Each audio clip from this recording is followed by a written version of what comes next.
Bismillahirrahmanirrahim. Assalamualaikum warahmatullahi wabarakatuh. Salam sehat selalu buat teman-teman semuanya.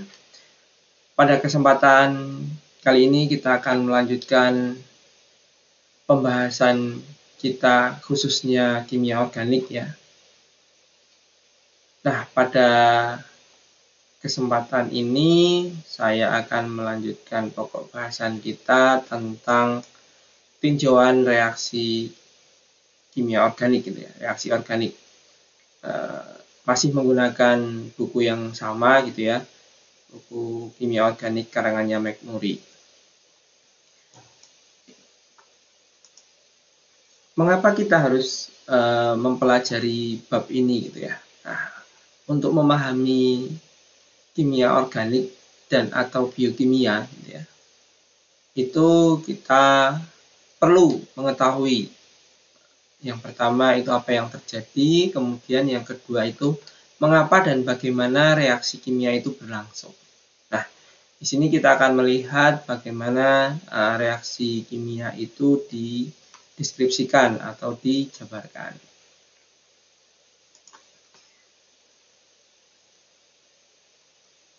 Oke, saya akan menggunakan laser pointer ya. Jadi secara umum kita melihat apa yang terjadi dan mencoba mempelajari bagaimana hal itu bisa terjadi. Pola umum yang menggambarkan perubahan itu dapat kita bagi menjadi 4 poin gitu ya. Yang pertama itu adalah reaksi adisi. Di dalam reaksi adisi ini dua molekul itu bergabung gitu ya. Contohnya dua reaktan ini, etilena atau etena gitu ya, sama ini. Oke, mungkin belum penamaannya nanti di pokok bahasan berikutnya ya. Kemarin baru alkana, ini etena belum gitu ya. Nah, kemudian ini ada hidrogen bromida atau asam bromida gitu ya. Nah, ini akan bergabung. Nah, ini suatu alkena, maka reaksinya adalah reaksi adisi. Nah, ini akan dihasilkan produk ini ya, dihasilkan produk bromoetana. Oke, yang kedua contoh reaksi eliminasi ya. Ketika satu molekul itu dijadikan menjadi dua paling enggak. Umumnya ya dua kalau eliminasi. Nah, di sini contohnya itu etanol. Ini yang sederhana saja contoh itu ya.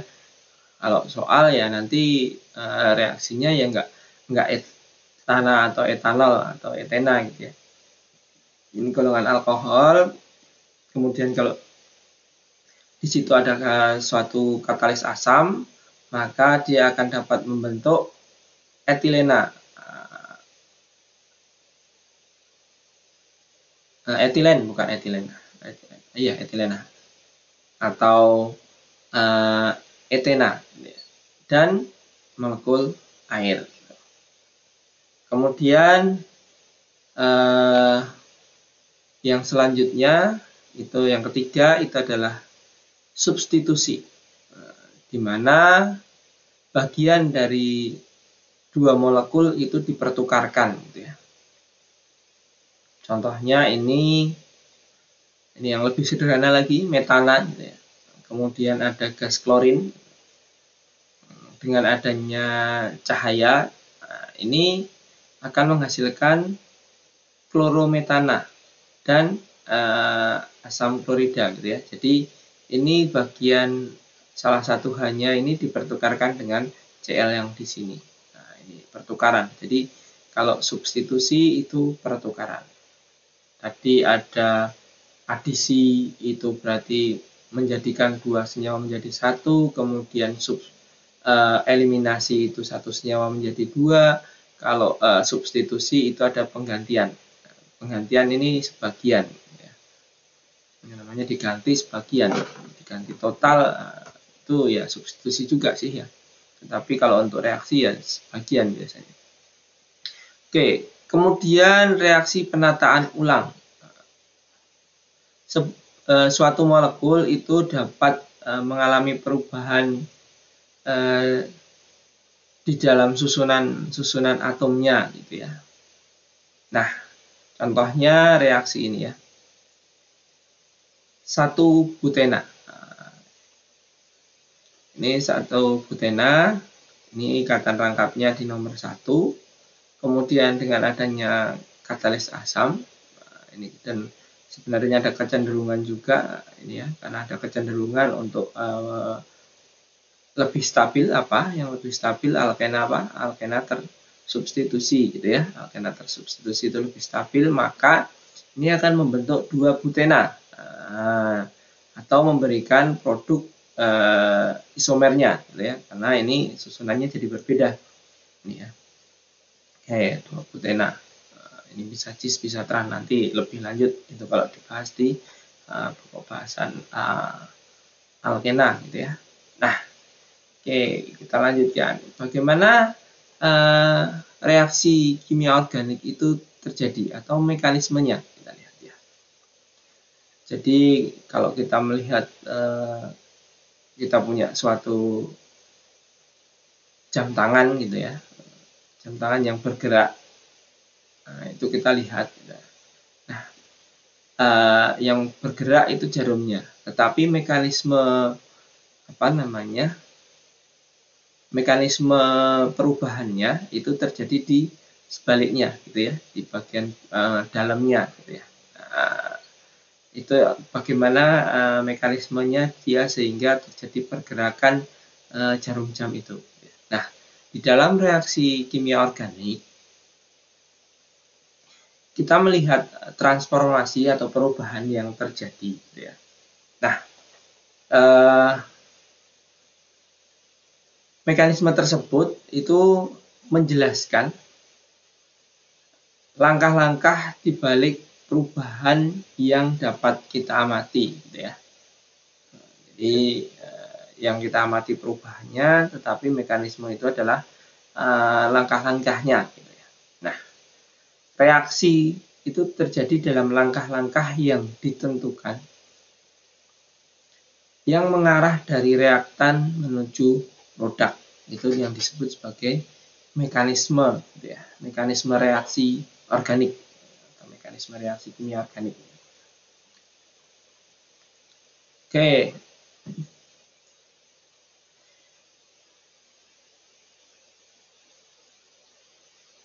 Klasifikasi atau ini ya, langkah di dalam mekanisme itu kita mengklasifikasikan langkah tersebut atau secara berurutan gitu ya.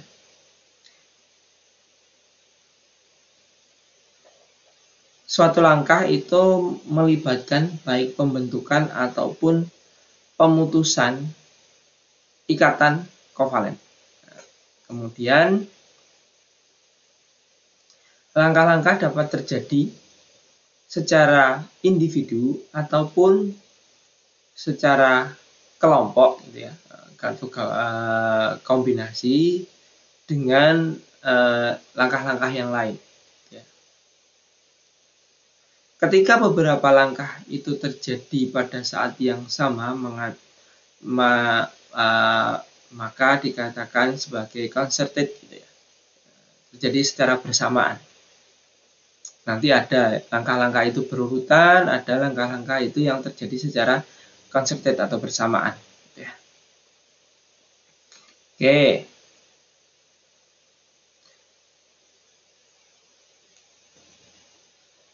Tipe langkah di dalam mekanisme gitu ya. Tipe-tipe langkah-langkah di dalam mekanisme reaksi.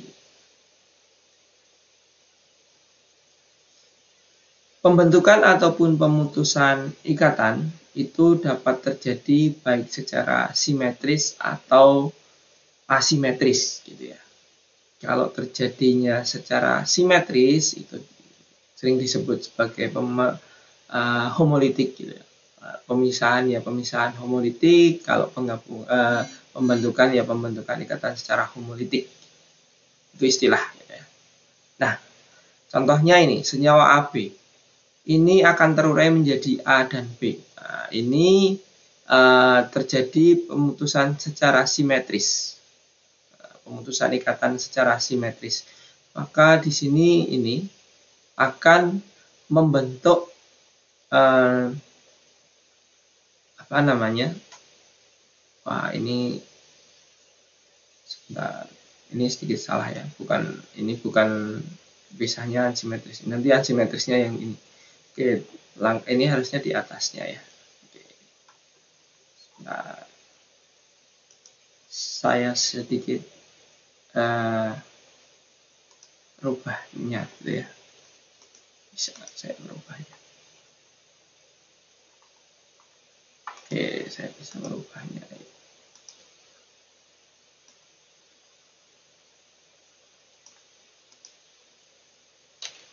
Nah, ya.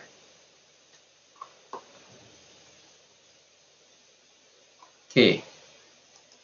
Jadi ini ya, secara simetris dan asimetris. Gitu. Kalau asimetris itu disebut sebagai heterosiklik. Contohnya ini ya.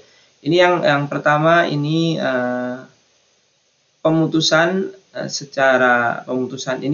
ikatan gitu ya. Pemutusan secara homolitik ini. Nah, ini homolitik suatu senyawa AB, maka kalau pemisahannya homolitik, maka dibagi rata ikatan itu ya. Sehingga akan terbentuk ini ya.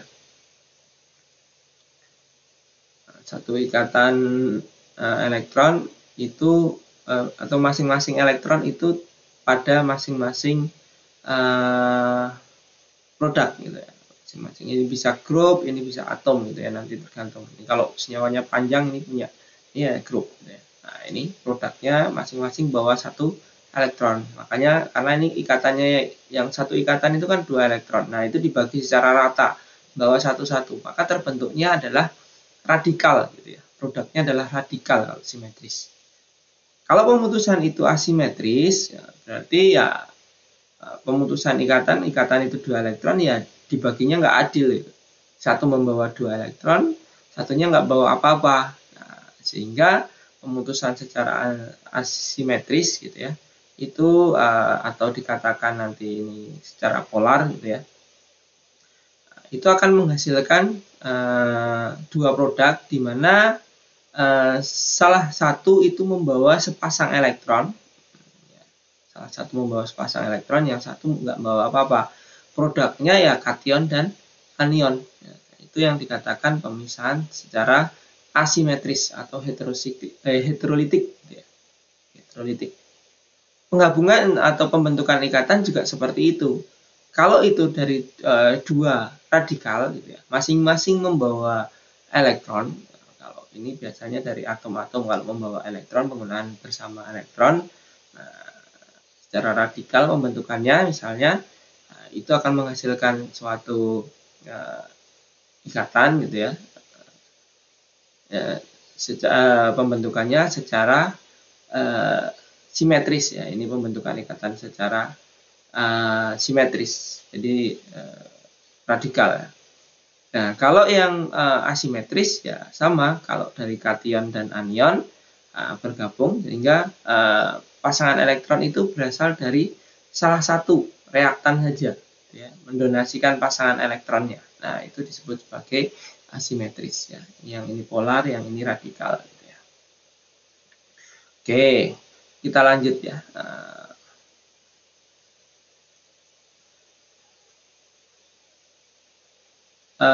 Menandai langkah di dalam suatu mekanisme. Nah, biasanya ditandai dengan panah melengkung. Jadi kalau mau bergerak itu ini ya, untuk tadi di slide sebelumnya tadi kan ada panah melengkungnya gitu ya. Nah, ini panah melengkung ini untuk menunjukkan baik pemutusan atau pembentukan ikatan. Kita lihat lagi gitu ya. Mungkin tadi tidak terlalu memperhatikan. Jadi di sini kita ada panah lengkung gitu ya. Kalau ini kan panah biasa, panah lurus, ini menandakan reaksi. Kalau ini panah lengkung. Nah, panah lengkung ini, ya ini yang ini menandakan pemutusan ikatan. Kalau yang ini, ya, ini nanti adalah menunjukkan pembentukan ikatan. Ya. Nah, ada dua tipe panah melengkung. Yang pertama itu adalah panah melengkung dengan ujung itu hanya separuh saja, ini ya, separuh saja, atau mata kail gitu ya, mata kail. Ini adalah menunjukkan langkah-langkah secara homolitik atau homogen atau radikal. Jadi atau pergerakan satu elektron, gitu ya, atau satu elektronnya yang berpindah itu hanya satu elektron. Nah, kalau itu panahnya panah melengkung tetapi utuh, gitu ya, utuh, ya, itu menandakan pemutusan atau pembentukan secara hidrolitik atau hidrogen, langkah hidrogen, gitu ya, disebut sebagai proses polar, gitu ya. Nah, ini atau dengan kata lain yang berpindah itu dua elektronnya. Dua elektron itu berpindah kemana? Kalau tadinya pasangan itu dua elektron berpindah ke salah satunya, atau yang tadinya ikatan itu ikatannya berpindah ke salah satu ini atau pembentukan ikatan dengan yang lain, misalnya gitu ya. Intinya ini menandakan dua elektron, kalau ini satu elektron yang bergerak. Gitu ya.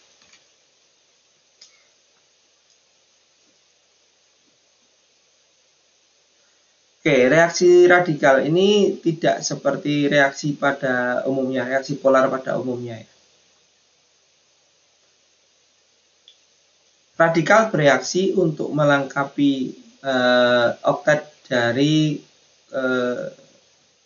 elektron pada kulit atau melengkapi elektron valensi membentuk oktet, gitu ya. Atau melengkapi kulit pada kulit terluar, gitu ya, sehingga terbentuk oktet, gitu ya. Suatu radikal itu dapat memutus ikatan pada molekul lain dan menjadikan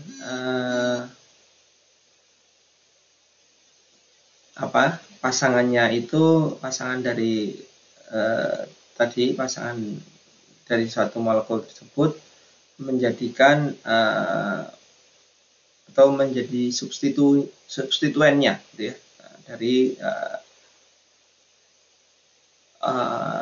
molekul aslinya, gitu ya. Contohnya sebuah radikal itu dapat ditambahkan ke alkena dan menghasilkan suatu radikal baru, menyebabkan reaksi adisi. Contohnya ini suatu radikal, gitu ya, reaktannya ini radikal, kemudian ini suatu senyawa, ini sudah ini ikatan tunggal, gitu ya. Nah, ini radikalnya itu menyebabkan reaksi substitusi. Nah, ini pergerakan elektronnya yang satu ke sini, yang satu ke sini, atau ini boleh dikatakan ini membentuk ikatan dengan ini ke sini, gitu ya. Boleh saja menggambarkannya seperti apa. Nah, ini menghasilkan produk substitusi, dan produk yang lain itu adalah radikal juga, gitu ya.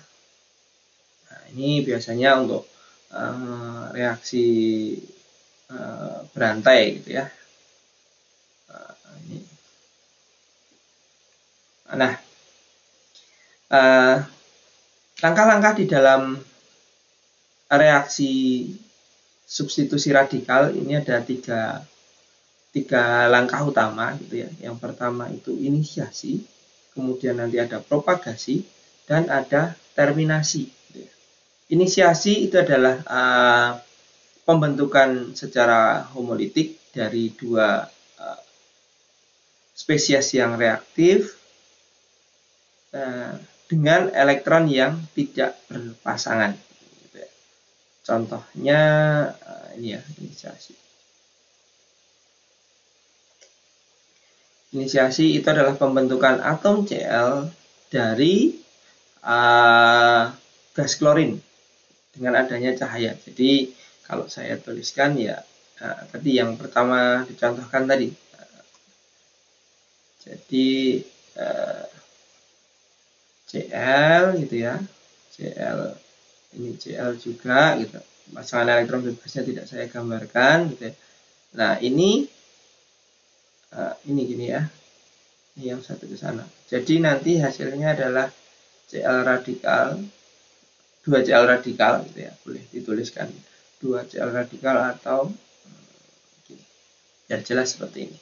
Nah ini produk inisiasi dari yang tidak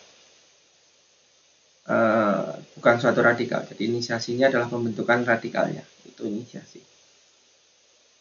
Kemudian propagasi. Propagasi terjadi ini ya, reaksi antara reaksi dengan molekul untuk menghasilkan suatu radikal baru gitu ya. Nah, ini propagasi. Jadi produknya ada radikal yang baru. Nah, ini tadi boleh ya digambarkannya. Ini kalau di contoh yang tadi sebelumnya itu ini yang ini yang dari salah satu ini menyerang ke sini, tetapi ini di tengah-tengah atau yang satu elektronnya pergi ke CH, sehingga produknya ini yang ini radikal. Oke. Nah, kemudian bisa juga radikal ya, bukan tidak harus Cl ya. Nah, ini yang lain juga bisa. Atau ini dari ini juga propagasi. Ini reaksinya berlanjut, reaksi berantai gitu ya.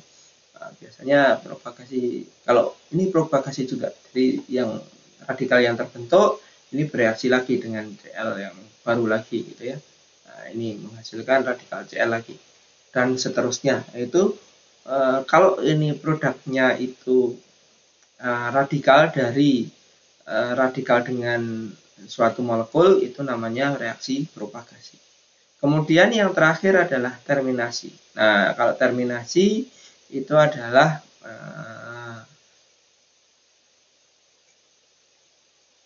penggabungan dua radikal membentuk produk yang stabil. Nah, ini radikal menghasilkan produk yang stabil.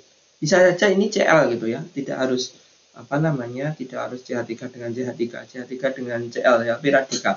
Nah, itu bisa saja menghasilkan CH3Cl. Nah, itu terminasi juga. Terminasinya bisa tapi syaratnya adalah ini radikal dengan radikal, itu dikatakan terminasi. Oke, kita tinjau reaksi yang reaksi polar gitu ya, non radikal. Molekul itu dapat mengandung elektron yang terdistribusi tidak simetris karena perbedaan elektronegativitas gitu ya. Jadi di dalam molekul itu elektronnya kemarin kita mempelajari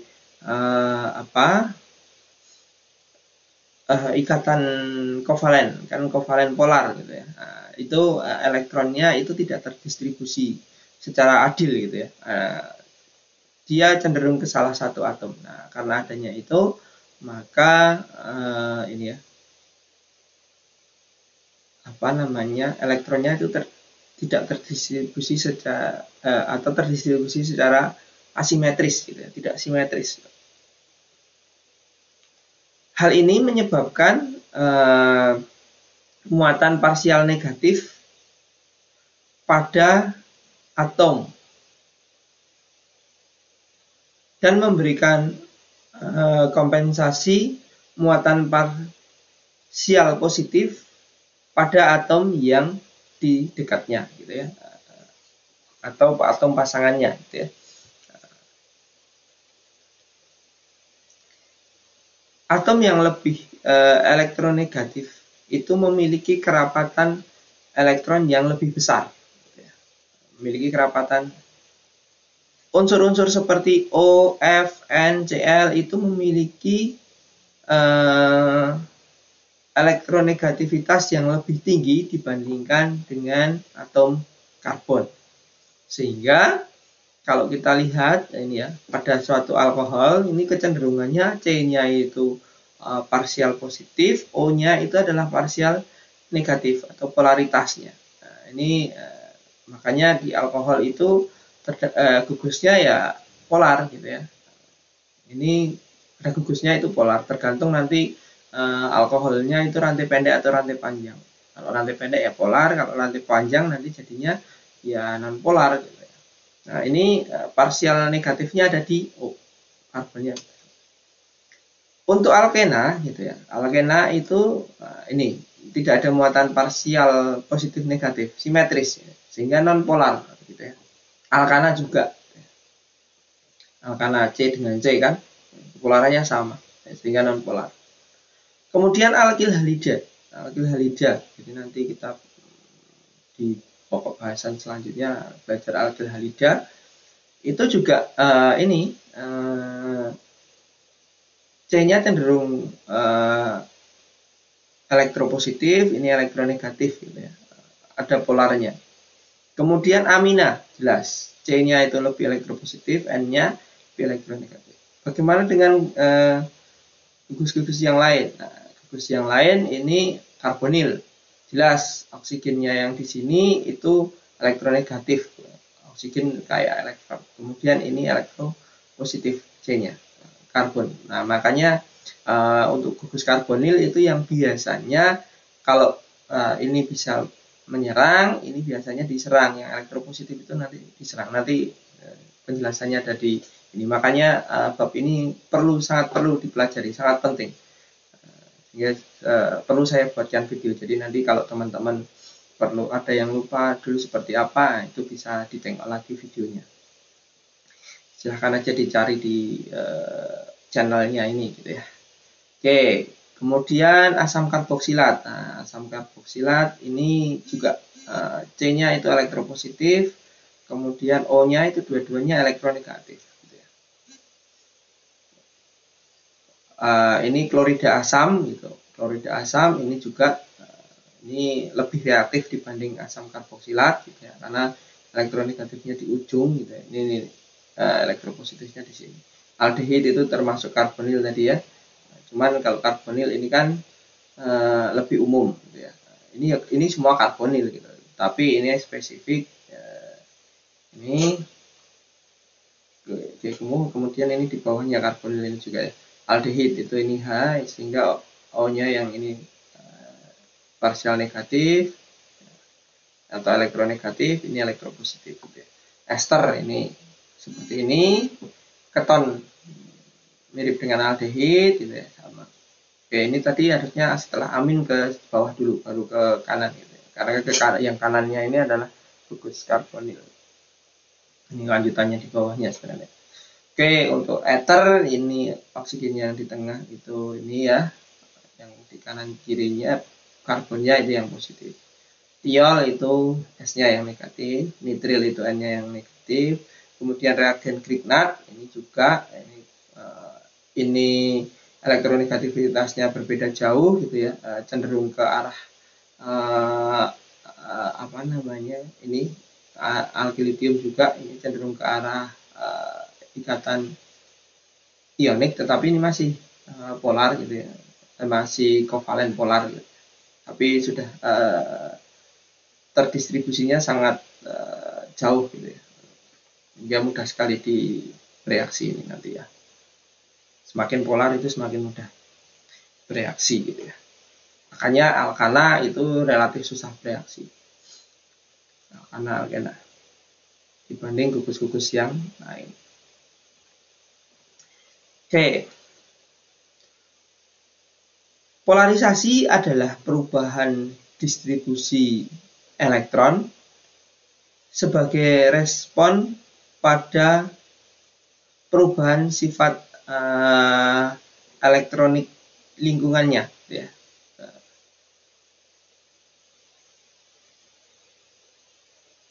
Polarisabilitas adalah kecenderungan untuk mengalami polarisasi. Polarisability itu kecenderungan untuk mengalami polarisasi.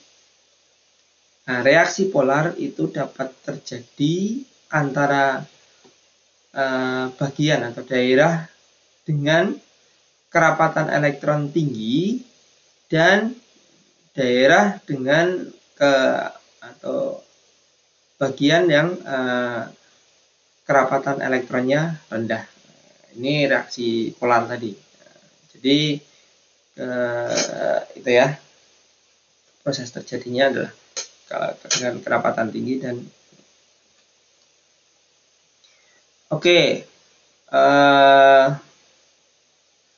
apa ya? Secara umum reaksi polar itu secara umum ini ya. Secara umum itu nanti ada yang namanya suatu elektrofilik. Elektrofil, bukan elektrofilik. Elektrofilik itu sifatnya. Elektrofil. Suatu elektrofil, yaitu suatu spesies yang miskin dengan elektron. Jadi kerapatannya kurang. Ini dikatakan sebagai spesies elektrofil. Nah, ini akan bereaksi atau bergabung itu dengan yang namanya nukleofil. Spesies yang kaya dengan elektron, ya. Nah, kita kan sudah sebelumnya kita sudah mendefinisikan asam Lewis gitu ya. Apa itu? Nanti dicek lagi ya. Asam Lewis itu yang aseptor pasangan elektron gitu ya. Makanya suatu elektrofil itu biasanya adalah asam Lewis gitu, biasanya, tapi tidak selalu. Kemudian nukleofil itu ini ya, nukleofilnya itu adalah basa Lewis gitu, yang mendonorkan pasangan elektron. Nah, penggabungannya gitu ya. Penggabungannya itu ditunjukkan dengan panah melengkung tadi ya, panah melengkung dari nukleofil ke elektrofil. Jadi ini ya, yang kaya dengan elektron ke arah yang miskin dengan miskin elektron. Nah, ini pepatah Jawa berlaku ya. Timbo itu marani sumur, tidak boleh dibalik. Nggak mungkin, tahu kan ya, timbo marani sumur. Sumur tahu ya. Timbo itu alat untuk mengambil air dari sumur. Kalau dulu modelnya pengungkit gitu ya, yang model pengungkit. Nah, itu tentu saja yang didekatkan itu timbonya gitu, bukan sumurnya yang didekatkan ke timbo, tetapi timbonya yang ke sumur gitu ya. Jadi yang ini yang kaya elektron, jadi panah itu harus berawal dari yang kaya dengan elektron, tidak boleh yang miskin dengan elektron, nggak boleh gitu ya. Jadi elektronnya bergerak dari nukleofil ke elektrofil gitu ya.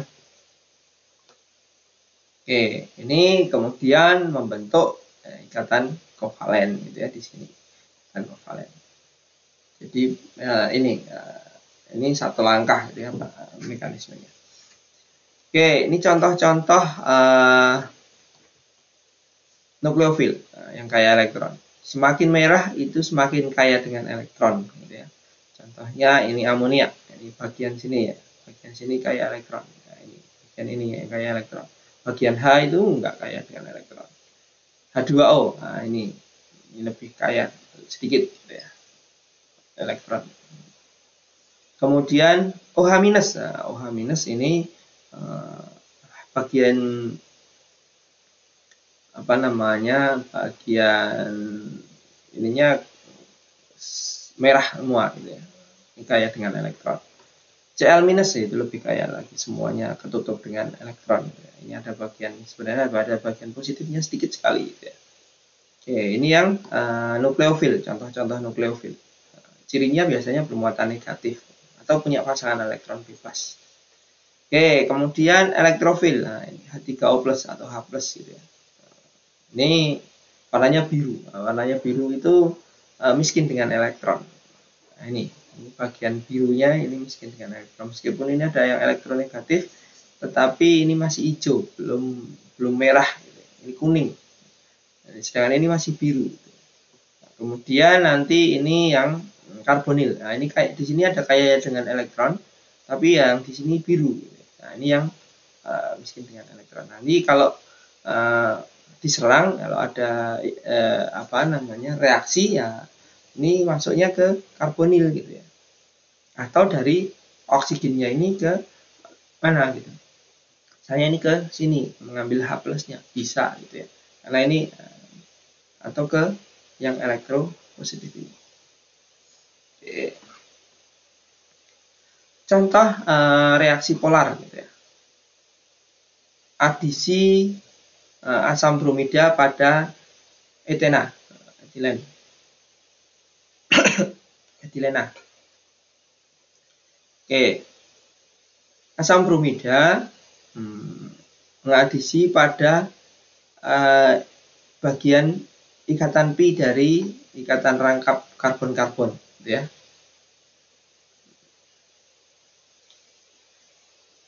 Ikatan pi itu kaya dengan elektron, sehingga memungkinkan berfungsi sebagai nukleofil.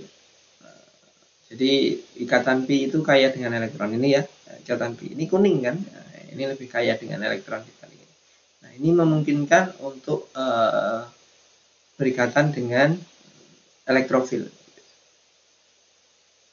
Nah, HBr itu relatif kekurangan elektron gitu ya di bagian H-nya. Ini karena Br itu lebih elektronegatif, sehingga menjadikan HBr ini elektrofil gitu ya. Ini elektrofil, ini nukleofil, yang bagian ikatan rangkapnya. Oke. Nah, bagaimana ini bisa terjadi, mekanismenya seperti apa, kita lihat. Jadi untuk mekanisme reaksi adisi HBr pada etilen itu seperti ini. Elektrofil HBr itu diserang oleh elektron dari etilena pada bagian ikatan rangkapnya gitu ya, membentuk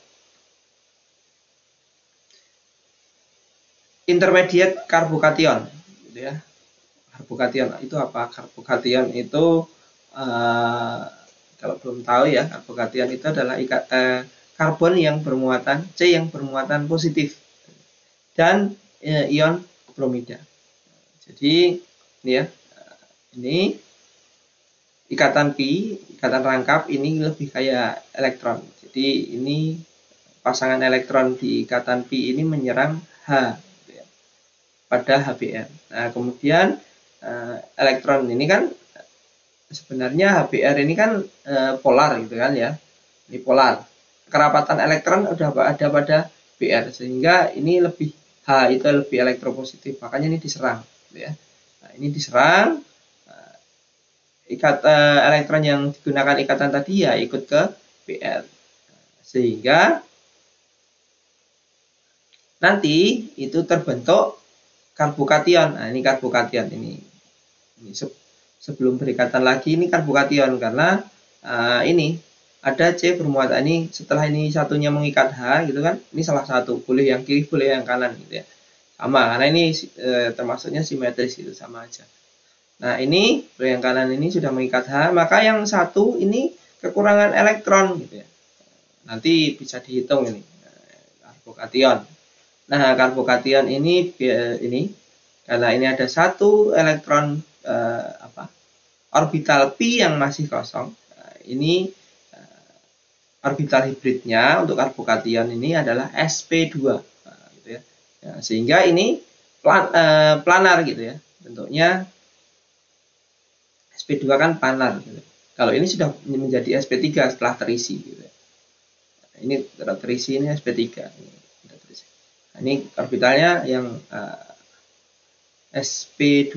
Ini orbital P-nya kosong. Nah, ini kemudian ion bromida.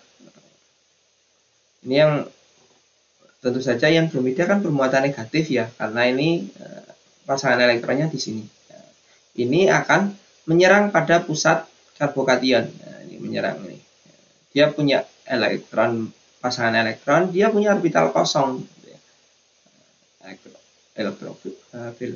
Nah, kemudian setelah terbentuk ikatan, dia bukan lagi menjadi sp2 tapi menjadi sp3 setelah P-nya terisi elektron. Nah, hasilnya itu adalah reaksi antara etilen dengan HBr itu membentuk bromoetanol.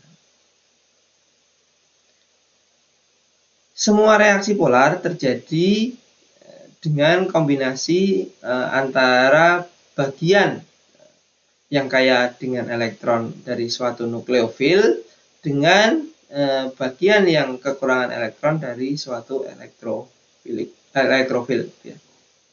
Ini ya, secara lengkapnya nanti bisa dibaca detailnya. Ya. Nah, produknya adalah bromoetanol. Oke, kalau diperhatikan ini mekanismenya, ini serangan-serangannya itu ditunjukkan dengan panah melengkung, gitu ya. Nah ini ya, menggunakan panah melengkung di dalam reaksi polar, mekanisme reaksi polar. Gitu ya. Panah melengkung adalah cara untuk melacak, perubahan ikatan pada reaksi polar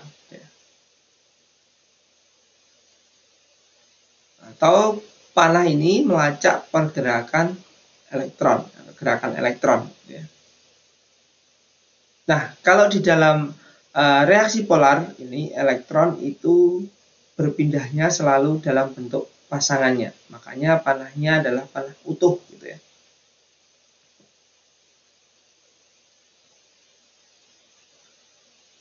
Muatan itu akan berubah selama reaksi berlangsung. Di dalam mekanisme reaksi itu ada perubahan muatan. Satu panah melengkung itu sesuai dengan satu langkah di dalam mekanisme. Jadi ya,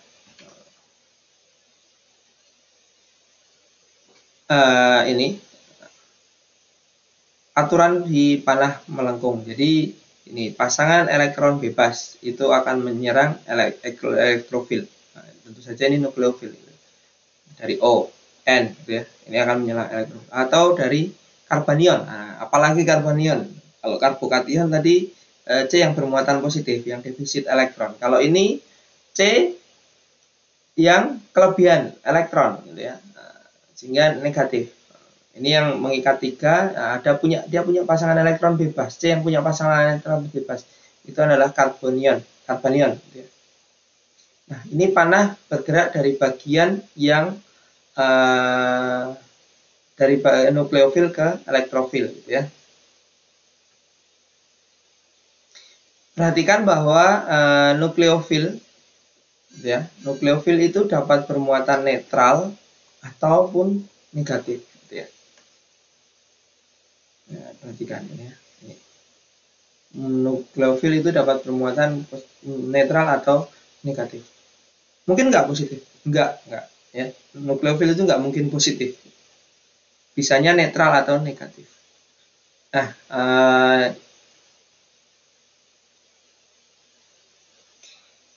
ya ini yang negatif, ini netral. Ini juga masih dapat berfungsi sebagai nukleofil nantinya. Ini yang negatif charge, ini menyerang H.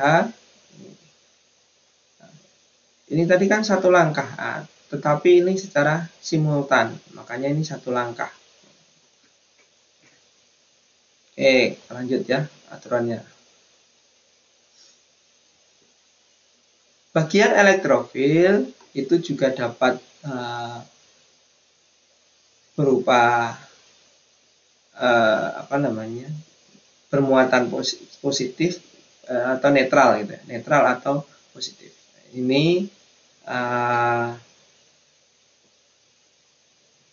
ya contohnya ini H3O+, ini kan positif. Loh, nukleofilnya kan ini. Kenapa ini? Ya, ini yang diserang ya ini yang paling elektropositif gitu ya. Ini meskipun positif tetapi ini yang lebih elektropositif. Karena O itu kerapatan elektronnya, ikatan kan kerapatan elektronnya ini pada O-nya. Nah, ini pasangan elektronnya pindah ke sini. Ini yang jadi netral gitu ya. Jadi netral, ini yang jadi positif. Oke, perhatikan bahwa semuanya harus memenuhi aturan oktet gitu ya. Ini yang memenuhi aturan oktet. C-nya di sekitarnya ada 4 ikatan, artinya ada 8 pasang, ada 8 elektron atau 4 pasang. Ini juga, ini 2, H itu 2. Oksigen, makanya ini bermuatan positif, ini ya bermuatan positif, ini masih ada sepasang elektron bebasnya. Ini aturan oktetnya harus terpenuhi. Oke. Menggambarkan reaksi. Jadi nanti ada kesetimbangan, ada laju, ada perubahan energi. Reaksi itu dapat maju gitu ya, reaksi forward atau reaksi maju atau mundur gitu ya. Backward itu mundur ya. Itu untuk mencapai kesetimbangan. Biasanya reaksi kesetimbangan. Oke.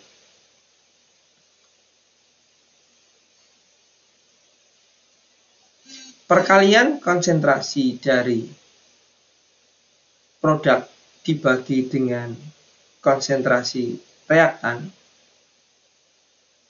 itu disebut sebagai konstanta kesetimbangan. Konstanta kesetimbangan. Setiap konsentrasi itu dipangkatkan dengan koefisiennya dalam persamaan setimbangnya. Persamaan setimbang. Jadi ini koefisien A plus B dengan koefisien A kecil B kecil. Ini oke, biasanya kalau di komputer ditulisnya seperti ini. Tetapi kalau menulis tangan itu boleh panahnya boleh yang seperti ini gitu ya. Yang jelas panah ke kiri dan ke kanan.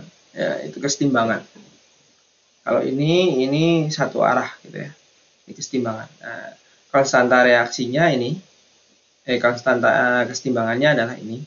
Konsentrasi C berpangkat C kecil berpangkat koefisiennya ini ya.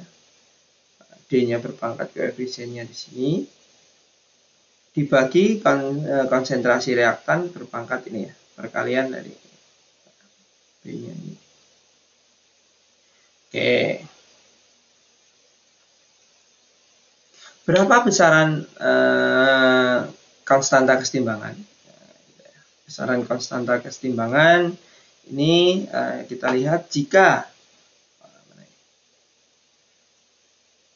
konstanta kesetimbangan itu nilainya lebih besar dari 1, ini mengindikasikan atau menunjukkan bahwa kesetimbangan itu sebagian besar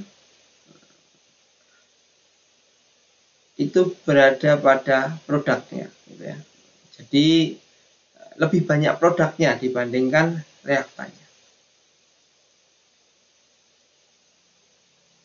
Jika harga konstanta kesetimbangannya atau K ekuivalennya itu 10, maka konsentrasi dari produk itu adalah 10 kali dari konsentrasi reaktannya gitu ya, totalnya gitu ya. Oke, kemudian ya, jika nilai dari konstanta kesetimbangan itu kurang dari 1 menunjukkan atau mengindikasikan bahwa kesetimbangan itu berada sebagian besar itu pada reaktannya atau reaksi cenderung ke kiri. Kalau yang K-nya lebih dari 1 itu lebih cenderung reaksi cenderung ke kanan, ini cenderung ke kiri. Kalau nilai konstanta kesetimbangannya itu 0,1, maka konsentrasi dari reaktan itu 10 kali lebih, 10 kali dari konsentrasi produknya, ya. Oke. Energi bebas dan kesetimbangan. Rasio dari produk terhadap reaktan itu dikendalikan oleh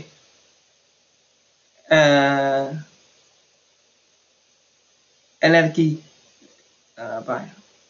energi bebas Gibbs-nya gitu, relatif ya, relatif energi dikendalikan oleh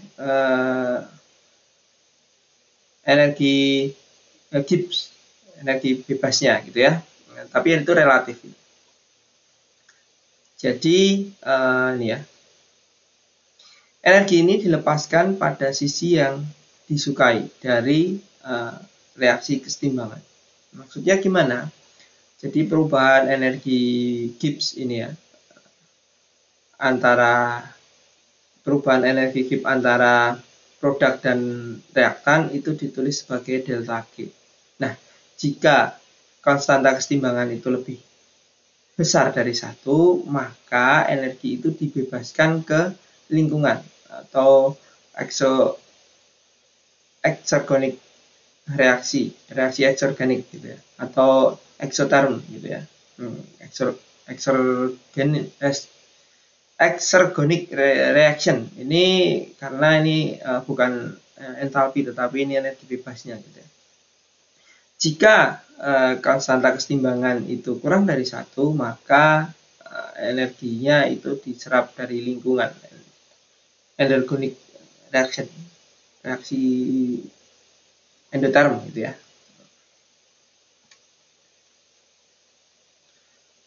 Bagaimana hubungan konstanta energi dan energi bebas dan perubahan energi bebas? Perubahan energi bebas standar pada tekanan 1 atmosfer dan suhu 298 derajat Kelvin gitu ya, atau 0 derajat Celcius, itu dituliskan sebagai delta G0. Nah, hubungan perubahan energi bebas dan persamaan dengan konstanta kesetimbangan ini adalah seperti ini. Delta G0 itu sama dengan minus RT ln konstanta kesetimbangan, di mana R-nya ini adalah ini 1,97 kalori per Kelvin mol, kemudian T-nya itu temperatur dalam Kelvin, kalau 0 derajat ya 298 Kelvin, dan K-nya itu adalah logaritma naturalnya gitu ya, dari konstanta kesetimbangan. Ini ya definisinya.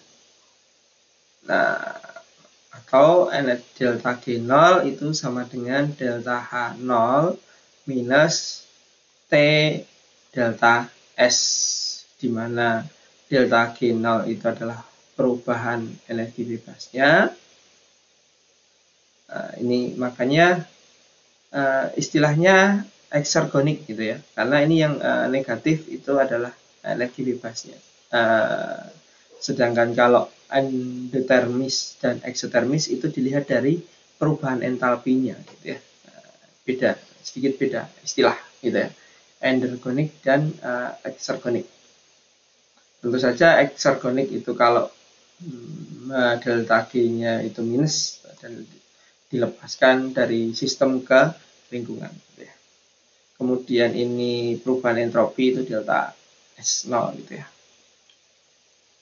Oke, ini perubahan energi itu delta G0 negatif exergonis. Itu kemudian ini termasuk apa yang disukai gitu ya. Perubahannya terjadi secara spontan. Jika positif maka dikatakan reaksi endergonik. Ini kurang disukai gitu ya, untuk tidak dapat berjalan spontan. Ini adalah panas reaksi. Perubahannya itu tergantung ikatan ya yang putus gitu ya, dan yang terbentuk. Jika delta H0-nya itu negatif, maka panas reaksi dilepaskan ke lingkungan eksotermis, dan jika delta H0-nya positif, itu maka panas diserap dari lingkungan, disebut sebagai endotermis. Oke, kemudian entropi. Ini perubahan molekul secara bebas gitu ya dalam reaksi. Jadi kalau delta S-nya negatif, maka ketidakteraturan ya, ketidakteraturan. Kalau negatif, ketidakteraturannya berkurang. Kalau ini positif, ini ketidakteraturan itu meningkat. Oke, ke pembentukan energi pembentukan ikatan. Energi pembentukan ikatan atau D gitu ya. Ini adalah jumlah energi, atau ini energi pembentukan ikatan, energi pemutusan ikatan, bond dissociation, maaf ya, saya salah, bond dissociation energi, energi disosiasi ikatan, atau energi pemutusan ikatan. Energi pemutusan ikatan adalah sejumlah energi yang dibutuhkan untuk memutus ikatan tertentu sehingga menghasilkan dua fragmen radikal di mana molekul berada dalam fase gas pada suhu 25 derajat Celcius. Ini persyaratannya itu adalah ini. Itu yang dihitung sebagai energi pemutusan ikatan. Jadi ini pada fase gas suhu 25 derajat Celcius, ini energi yang dibutuhkan untuk memutus menjadi radikal itu berapa?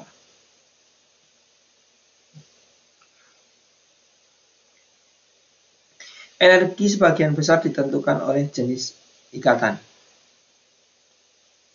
terlepas dari molekulnya gitu ya. Ikatan C dengan H di dalam metana itu membutuhkan memerlukan panas sebesar 105 kilokalori per mol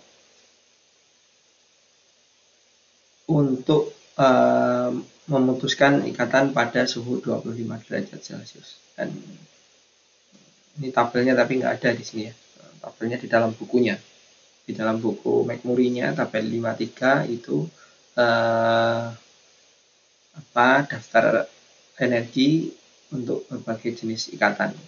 Perubahan ikatan dapat digunakan untuk atau perubahan energi di dalam ikatan itu dapat digunakan untuk menghitung perubahan panasnya gitu ya, perubahan kalornya. Oke, sekarang menggambarkan reaksi ini, diagram energi dan keadaan transisi.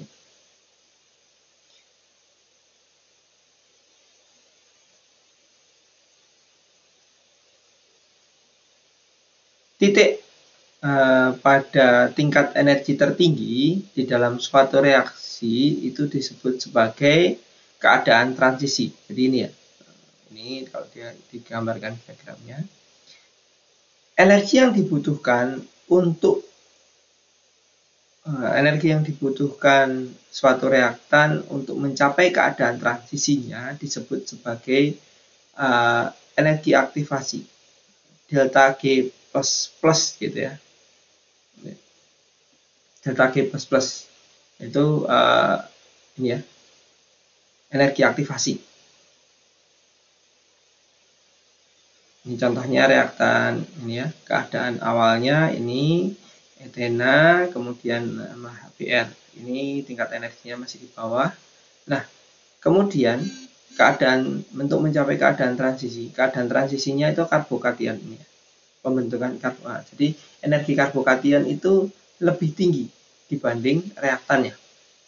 Nah, itulah kenapa karbokation itu kurang stabil dibandingkan reaktannya dan produknya. Nah, kemudian untuk mencapai kestabilan dia akan mengikat ini membentuk produk. Kebetulan ini energinya lebih tinggi dibandingkan reaktannya, dan ini disebut sebagai delta G nolnya, perbedaan tingkat energi reaktan dan produknya, itu delta G nol dalam diagram energi gitu ya.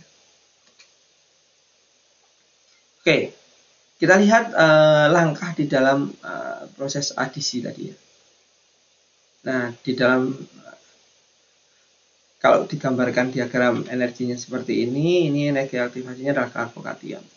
Nah, ternyata di dalam proses adisi tadi gitu ya, ini ada keadaan ini ya, secara konseptualnya. Kalau itu tadi secara apa ya, sudah eksperimentalnya gitu ya, ada karbokation.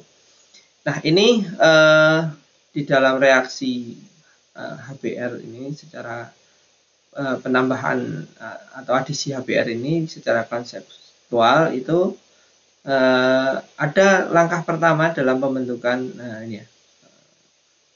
Langkah pertamanya apa? Langkah pertamanya itu ikatan pi antara karbon, itu mulai putus gitu ya. Belum sempurna putus, mulai putus. Tetapi ikatan C dengan H ini sudah mulai terbentuk. Ini mulai putus, ini mulai terbentuk.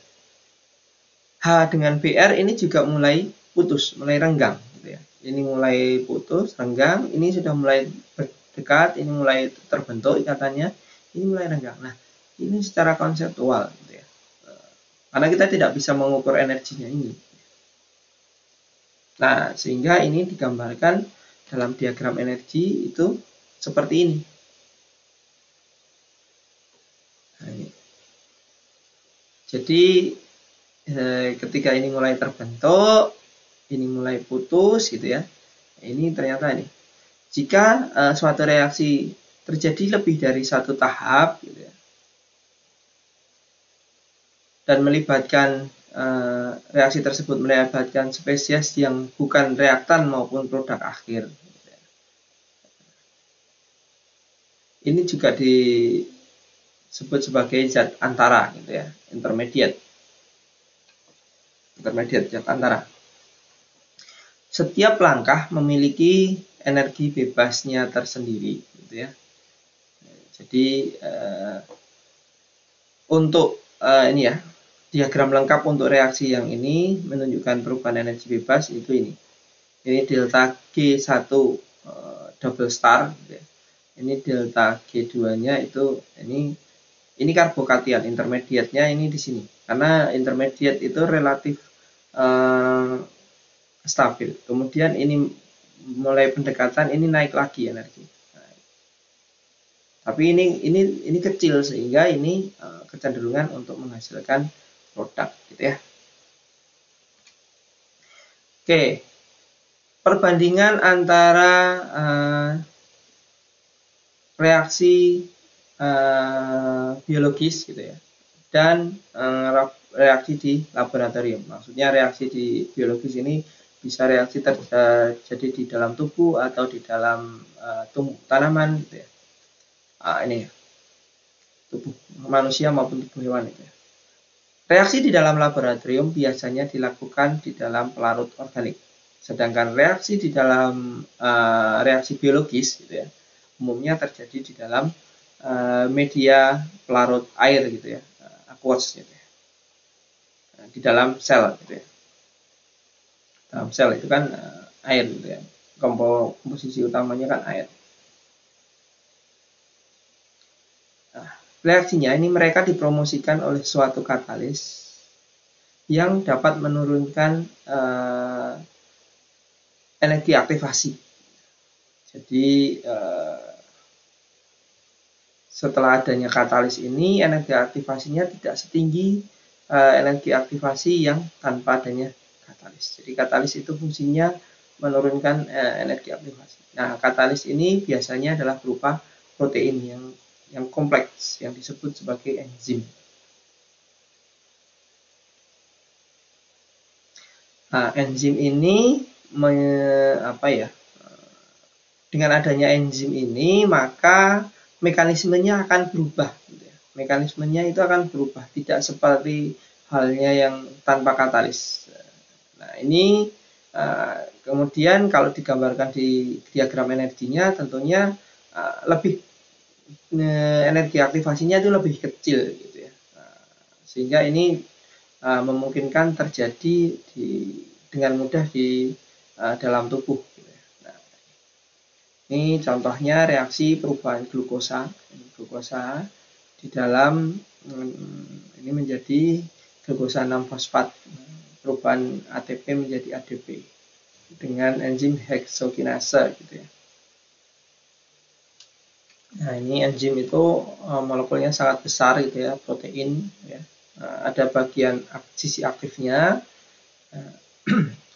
Ini nanti menangkap adenosin difosfat, menjadikan ini ya, dan glukosa, yang menangkap glukosa dari bagian lisinnya, gitu ya. Kemudian menjadikan glukosa fosfat dan ADP. Oke, untuk kesempatan kali ini itu saja yang dapat saya sampaikan, gitu ya. Mudah-mudahan dapat dipahami. Silahkan kalau tidak ada yang kurang jelas, silahkan ditanyakan pada sesi diskusi. Nah, untuk penjelasan kali ini saya akhiri. Terima kasih atas perhatiannya. Assalamualaikum warahmatullahi wabarakatuh.